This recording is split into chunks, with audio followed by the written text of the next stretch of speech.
Hello everyone, myself Dr. Samakshi Verma, Assistant Professor, Department of Biotechnology, Rama University. Today I am going to deliver a lecture on sterilization. So, what is sterilization?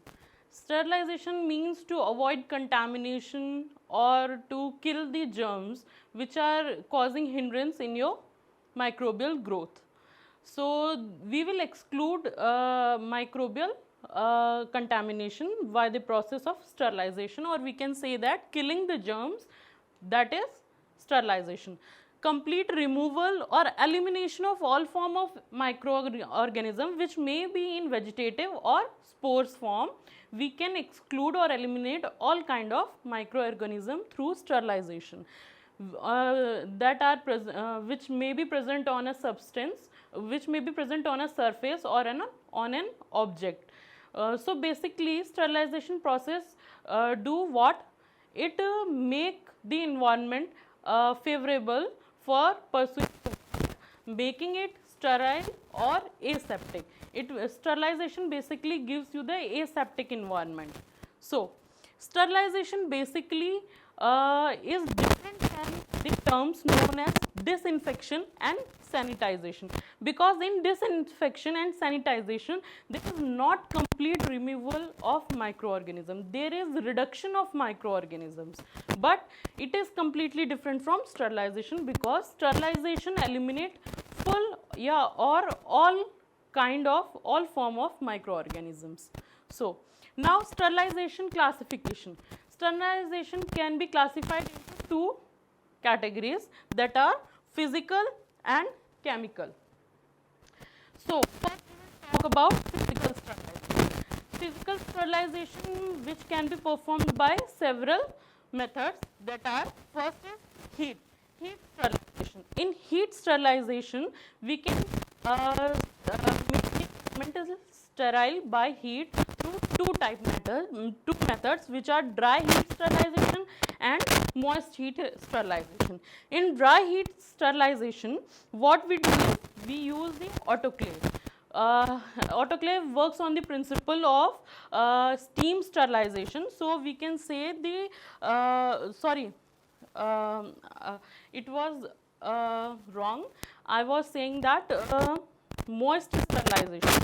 Moist sterilization is known as steam sterilization, which works on the principle of steam sterilization, in which sterilization done by autoclave, which works at 121 to 134 degrees Celsius temperature at 15 psi pressure, in which the microorganisms were eliminated by the autoclave machine, in which water keeps boiling at 121 to 134 degrees Celsius for 15 psi pressure.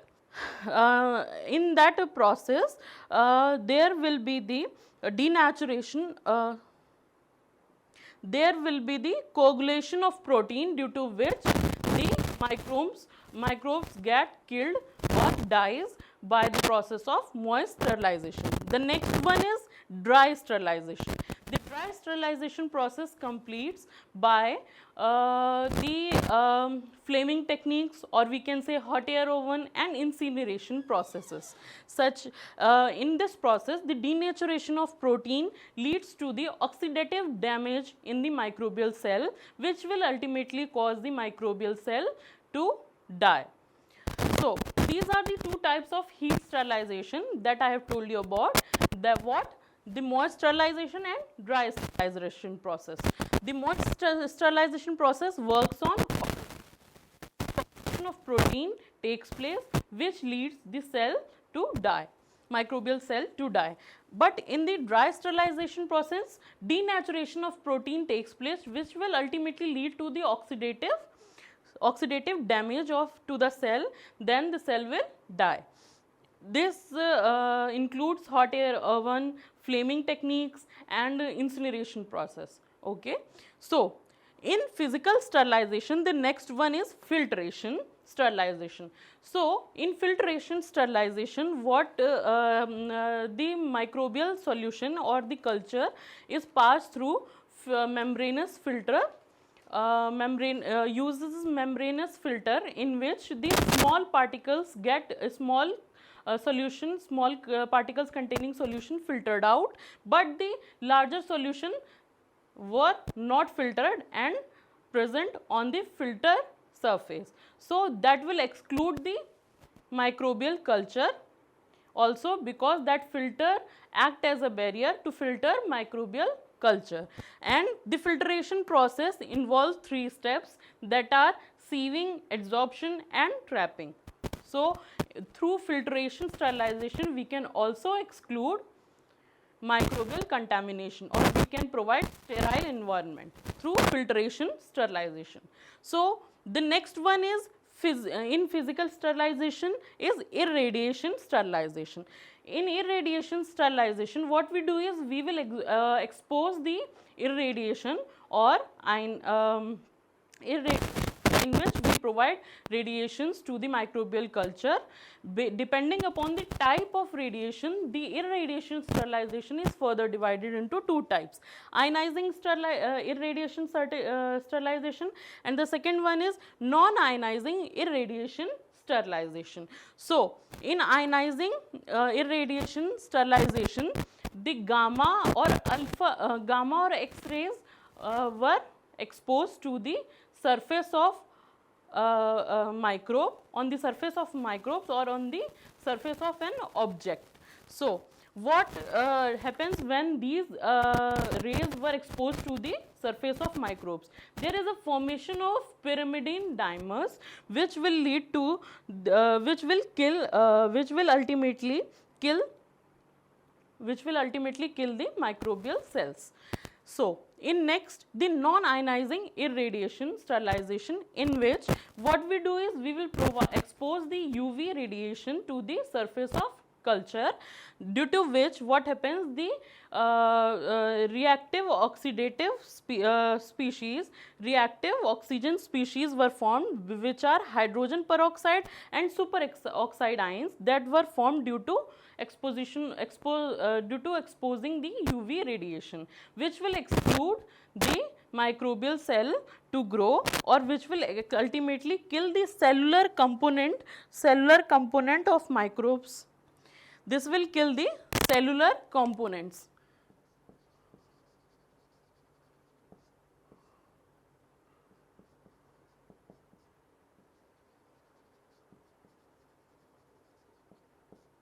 These reactive oxygen species, which are hydrogen peroxide and superoxide ions, these will kill the cellular components of cell.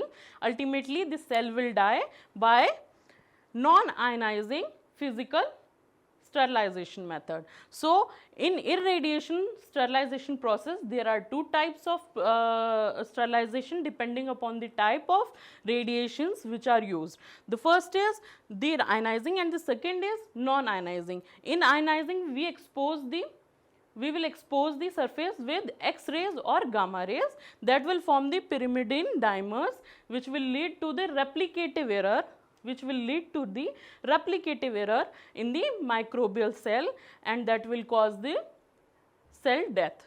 And in non-ionizing irradiation process, we expose the microbial surface or a surface of an object with the UV radiation, which will ultimately form reactive oxygen species that are hydrogen peroxide and superoxide ions, which will ultimately kill the cell. So which will ultimately kill the cells by killing their cellular components.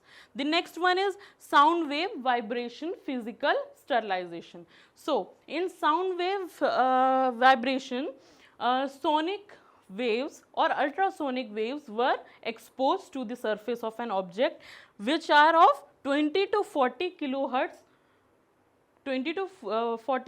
frequencies. So what happens when these waves were exposed to the surface of microbial cell, then they will form cavities on the surface of microbial culture, and ultimately these cavities will collapse and form microscopic voids in them, which will cause cell death. The next one is fractional physical sterilization, or we can say that tyndallization method. So what happens in tyndallization sterilization method? It basically works on the media which contain sugar or gelatin. It usually work on the principle in which the culture was exposed at 100 degrees Celsius for 20 minutes at 3 successive days. For 3 successive days. In this, what happens when the culture was first exposed to the tyndall,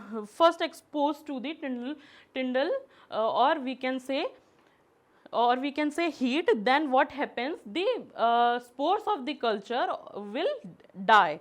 But if there is any remain of spores, or if any spores get germinate, then it will kill on the second successive day or the third successive day. But this process is less effective, or we can say this process is not favorable for the sterilization, not most efficient, because it doesn't work on thermophiles and anaerobic microbes. So this method fails for the sterilization method.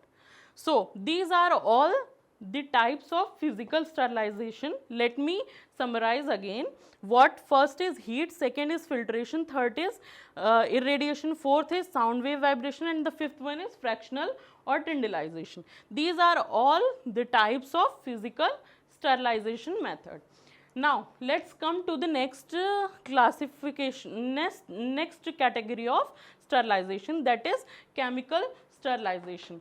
The chemical sterilization, as we can see that it suggests, according to its name, that some chemicals were used to eliminate the microbes. So these chemicals which are used to eliminate the microbial cultures were known as bactericidal agents. The chemicals which were used to eliminate the microbes, they are known as bactericidal agents. So these chemicals, or we can say chemical sterilization, basically done on the biological specimens and plastic equipments for sterilization. Chemical sterilization basically used for biological specimens and plastic equipments. So depending upon the type of chemicals which are being used, chemical sterilization is further divided into two types, that is gases and liquid. First one, the gases chemical sterilization involves the use of gases which will eliminate the microbial culture, which will eliminate the microbes to grow, or we can say it will avoid contamination.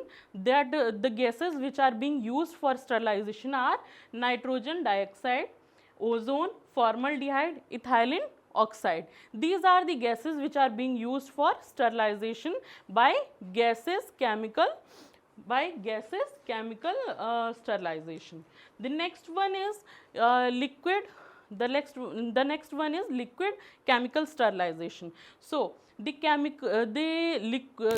liquids which are being used for sterilization in chemical sterilization process are hydrogen peroxide, chloride solution, and glutaraldehyde. These are the liquids which are being used for sterilization process, but this method, liquid sterilization method, is less effective than the gases chemical sterilization, because it can only work on the low level of contamination. It is only used for low level of contamination. So the best method for sterilization of biological specimen is gaseous chemical sterilization. So these are the two types of chemical sterilization. So we have already discussed about physical and chemical sterilization process. As I have told you about, sterilization is further divided into two types, and we have discussed about physical and chemical both. So one more term is also left related to the term of sterilization, that is cold sterilization. So now what is cold sterilization? Cold sterilization basically is the sterilization of any substance or any media at low temperature, basically at the low temperature or minus temperature. It can be further done on in lyophilize. We can use filters, chemicals, radiations, and we can achieve this type of sterilization with the help of all these except the high temperature. So basically what is cold temperature? The cold temperature mainly utilize low temperature, and it works mainly on the products which contain heat sensitive ingredients. So it works on the products that contains heat sensitive ingredients. So this is all about the sterilization process. So I am ending my lecture with this. Thank you so much.